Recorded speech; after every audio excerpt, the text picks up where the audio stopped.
টানা ডিউটি করলে মিলবে 10 দিনের ছুটি। এবার এই কর্মীদের জন্য বড়সড় ঘোষণা করলো রাজ্য সরকার।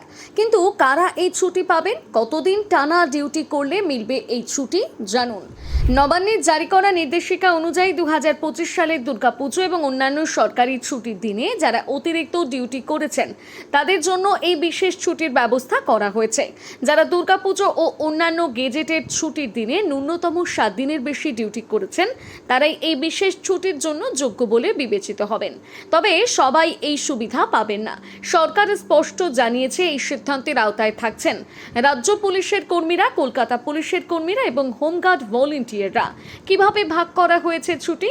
এখানে একটি গুরুত্বপূর্ণ বিষয় রয়েছে। ঘোষিত 10 দিনের পুরো ছুটি এক ধরনের নয়।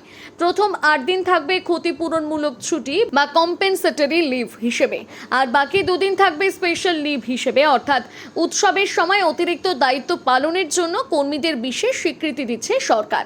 কবে নিতে হবে এই ছুটি? নবান্নে জানিয়েছে এই ছুটি 2026 সালের 31শে ডিসেম্বরের মধ্যে ব্যবহার করতে হবে। অর্থাৎ নির্দিষ্ট সময়সীমার মধ্যে ছুটি না নিলে পরে সেই সুবিধা আর পাওয়া যাবে না। কি কি বিধিনিষেধ রয়েছে? সরকারি নির্দেশিকায় আরও বলা হয়েছে এই বিশেষ ছুটি অন্য দীর্ঘমেয়াদী ছুটি বা স্থানীয় গেজেটের ছুটির সঙ্গে যুক্ত করে নেওয়া যাবে না। অর্থাৎ ছুটি ব্যবহারের ক্ষেত্রে নির্দিষ্ট নিয়ম মেনে চলতে হবে। রাজ্যপালের সম্মতির পর এই নির্দেশিকা কার্যকর করা হয়েছে। ইতিমধ্যে রাজ্য পুলিশের ডিরেক্টর জেনারেল, কলকাতা পুলিশের কমিশনার এবং হোমগার্ড বিভাগের উচ্চপদস্থ আধিকারিকদের কাছে এই নির্দেশ পাঠানো হয়েছে।